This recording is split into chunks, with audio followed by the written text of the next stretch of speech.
Alright guys, today we're taking a look at the Roborock QV35A, the black model edition. So obviously the big draw of this product is going to be the stocking station because it's going to automate the maintenance for you. So this thing will refill the water for the mop, it'll clean them and wash the mop, it'll also dry the mop, and then of course there's the auto empty for the dustbin. So the two tanks for the clean and dirty water is right up here that you can easily remove and then just fill up or empty by just flipping open that lid real easily like so.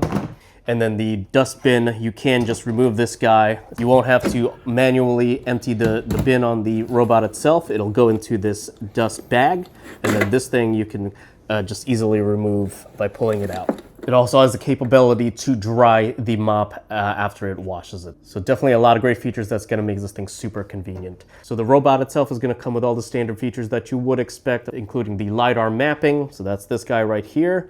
There's gonna be the bumper up front. So it's gonna detect obstacles and avoid them. But you can actually change the sensitivity setting so that if you wanna clean under chairs, for example, you can use this bumper.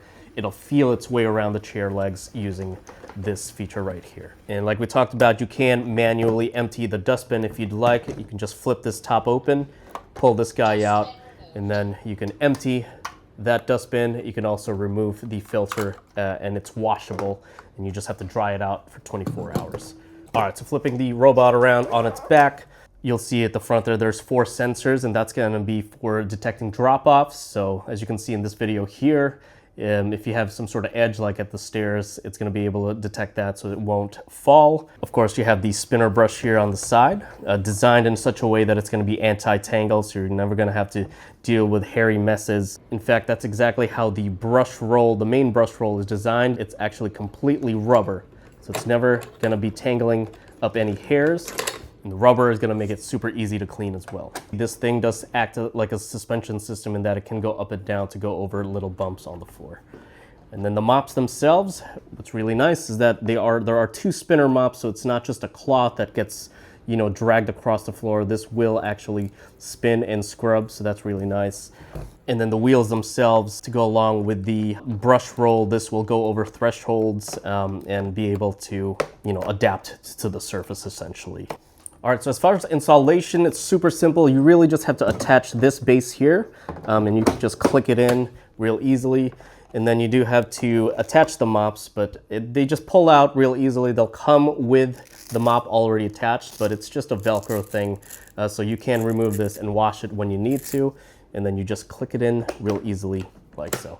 And then you're ready to get started. So let's take a look at the app to see exactly how you get this thing set up as far as mapping, how it works, how it cleans, and then I'll show you demonstrations of how well it cleans as well. So of course, one of the very first things that you're gonna wanna do is map out the house so your robot knows exactly where it's actually going to clean. So when you first pull up the app, you'll see right dead center there, it'll say quick mapping. So you just click on that. It'll just let you know to make sure all the doors are open so that I can go into every room to clear the floor of obstacles and to not pick up the robot while it's doing its thing. And then there you go.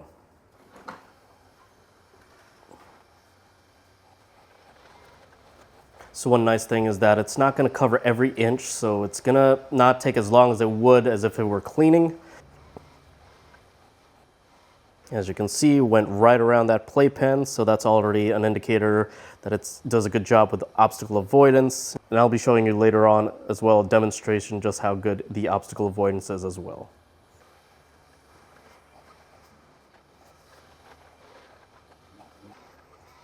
All right, so once you have your house mapped out, you essentially have 2 options: to continue to edit the map to add more details, or you can go straight into cleaning. But let's take a look at editing the map. So you can do that by clicking on the paper and pencil icon here on the right. And then you can add things such as no-go zones. So let's say I wanted to add a no-go zone under my dining table because I don't want to get it stuck. You can move this red square using the up, left, down, right arrow icon there. You can even resize it. You can even spin it using that rotate button, but I'll just resize it here, move it over here, and now I have a no-go zone for my dining table. You can even split up the rooms, so if you don't like how it defaulted to these rooms, you can merge 2 rooms together to create one larger room, or I can divide. So let's say I wanted to add a kitchen, I'll click on divide, and then I'll click into the living room, and then you'll see this red line appear and then I can just move that to wherever I want. All right, perfect. And now I can click on the check mark, and that is now a separate room. Then I can click into it, click name, and then choose from the list here. And now that's an official room. You can even edit furniture, so you can add, say, a sofa. So I'll click on the rotate, add my sofa to the bottom left here where it actually is, resize it, and then click the check mark. And now the robot knows that a sofa is there. And then you can edit surface. So as we saw when it was mapping it out, it actually was able to recognize that this part here was carpet. So that's pretty cool. But if you want to edit it further, you can use this option. All right, so now you have the full map. You have divided it into rooms and zones. And so you would decide if you want to clean the full map, certain rooms or just certain zones, and then to actually choose the settings for the cleaning, you would look at the bottom left there where it says vac and mop. You can click on that. So as you'll see on the very left there, you can click on Smart Plan, and that basically uses AI to learn your space habits and preferences. So it'll customize the cleaning plan for you automatically, but if you want to have more control over it, you can just manually choose here. So under vac and mop, you can choose the suction power, the water flow, the cleaning count, how many times it cleans, and the route. So there's the standard route, which is where it zigzags, or you can choose the faster option, which is, the fast route. You can also just only mop, or you can choose vacuum. Customize is used for when you have more than one room so that you can customize what exactly happens in each room. And then you also have the ability to create a routine. So if you click on routine, this is where basically you can fully customize everything. So let's say you wanted to clean the kitchen and then clean the living room after that. You can set up a routine to do so. And then you can even just go back to the kitchen and only mop it at that point. So fully customizable. That's exactly what routines are for. So let's just add one as an example to show you exactly what that looks like. So let's say you want to do a full cleaning of everything. You want to vac and mop the whole house. You can do that, add there.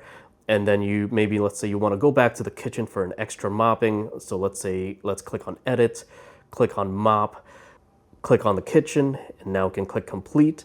And there you go. Now we have a routine where it cleans the full house fully, doing a whole vacuum and mop, and then again to go back to the kitchen to do just a mop. So if we click on complete, we can give it a name, and now we have that as routine. So you can actually also schedule these. So if you click on the top right, you'll see the 3 dots icon, and then you'll see schedules right there in the middle.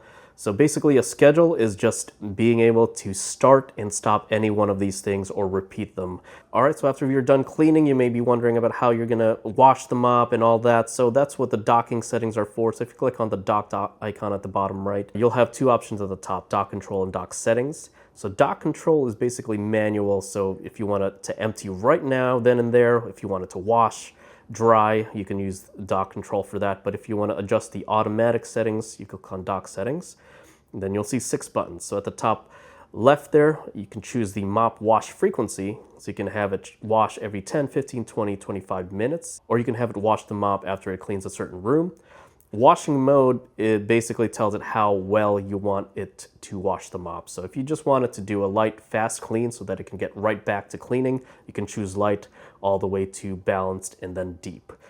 The middle 2 buttons are for the auto empty dustbin.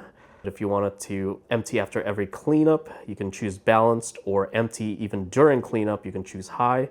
And then the empty mode, same idea. This is how well it empties the dustbin. At the bottom left, you'll see duration, and that's referring to the air drying. So you can choose anywhere from 6 hours up to 10.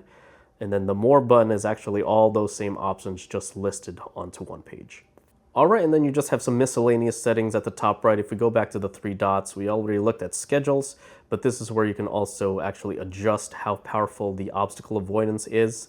So you can actually choose none, which means that it will actually bump up against objects to be able to feel their way around them. So let's say you wanted to clean under a chair. It'll bump up against the legs and then feel its way around, and if it can go under the actual chair, it will. Or you can have it set to sensitive, which is where it's going to avoid obstacles at all costs in order to be able to just clean as efficiently and as fast as possible. Balance, of course, is going to strike a balance between those two. In general settings, you can also adjust things like the robot voice. You can change the volume, or you can change the language completely. And then there is the maintenance option here as well, and this is where you can see how much life is left on the various parts. All right, so let's test the thing out now by cleaning the kitchen. So I'll go ahead and just click on rooms for a specific room, tap the kitchen, and then I'm just gonna do a basic vacuuming. So we'll just go to vacuum, and here we go. It did a great job of going right up to that edge and knows exactly where it was without any hassle. And it's using that side spinner brush to clean.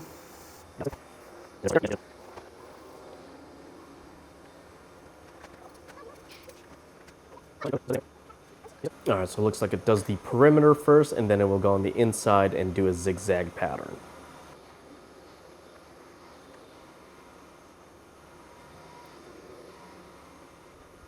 All right, so that's a look at how exactly that thing works, and then here's a look at the dustbin. So definitely does a good job at picking things up. I mean, this wasn't a dirty floor by any means, but it was still able to pick all this stuff up. All right, next up, we're gonna test the mopping capabilities. We're just gonna stick to the same zone again, and I've set the mop to do a deep route, cleaning only once, but with the water flow high. So let's see what that looks like.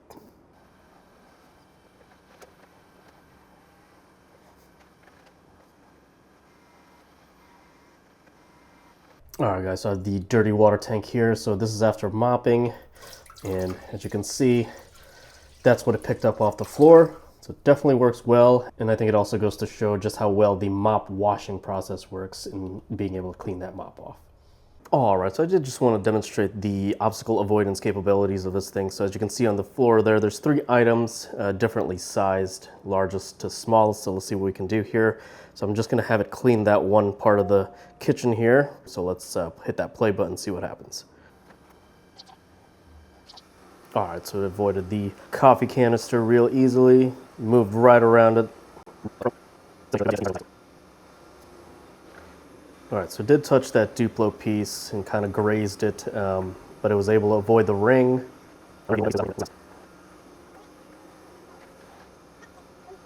All right, so we've seen how well it does with generic dust, but let's see how it does with food on the floor. So here I have some rice, potato chips, a couple pieces of cheese, and noodles on the ground. So let's see how well it cleans. Let's do this.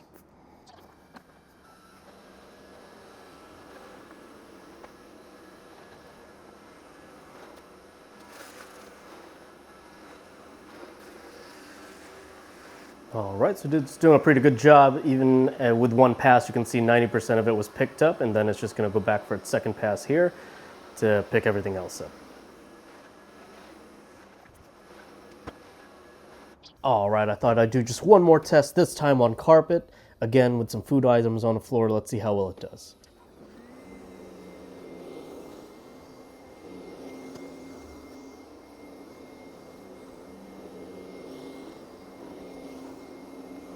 All right, so pretty good after one pass, especially considering it is on carpet. Let's see how it does on that second pass. All right, pretty good. Look at that, 2 passes and it picks everything up.